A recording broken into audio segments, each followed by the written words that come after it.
lots to talk about this morning, as per usual.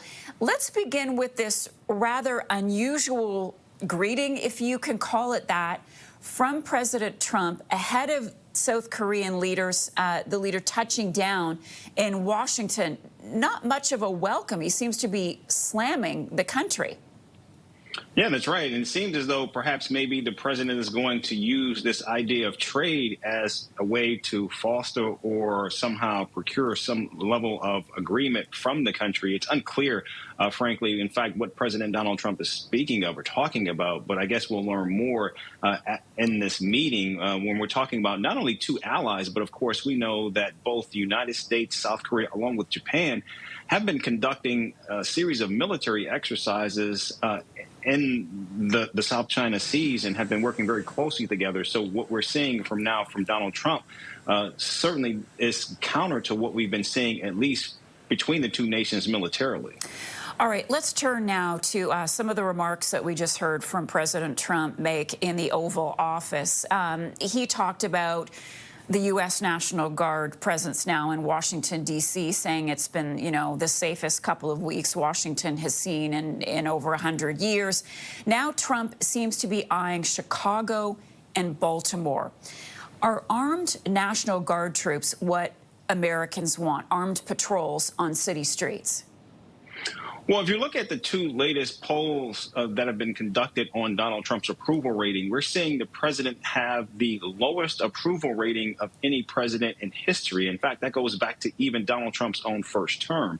And now we're seeing the president now seemingly pushing aggressively to move troops into other U.S. cities where, quite frankly, these are Democratic strongholds. And so I suspect that he won't get the approval. And in fact, what you're seeing in D.C. is counter, again, to what the president is saying. In fact, we heard from Stephen Miller somehow suggesting that you have large gangs and criminal organizations in Washington, D.C. that are working with international criminal organizations and also linking them to terroristic activities. And so, again, we're seeing the president and more of his team talk about this from a national security perspective, which is why they're placing these troops on the ground in these respective cities. And I think we're going to see more of this, not less. And quite frankly, while this is only supposed to be a temporary fix, the president has already made it clear he wants to extend these troops' deployment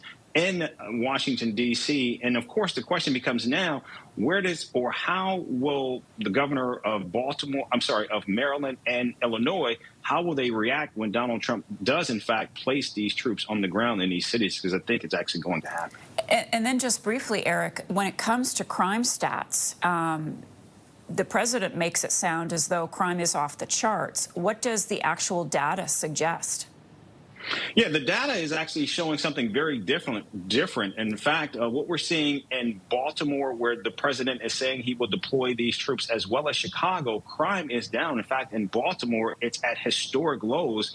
And in Chicago, it's actually down 4% year over year. And so while the president continues to suggest that crime is running rampant, crime is out of control, the stats are telling a very different story. And of course, we know Donald Trump has oftentimes used very different numbers and facts to actually attempt to deploy his policies. In fact, we've seen that in his ongoing efforts with Canada, particularly around trade, typically moving the goalposts. And I think what we've seen from him at an international level is what we're seeing domestically from him now. Eric, thank you so much. Eric Ham is our CTV News U.S. political analyst.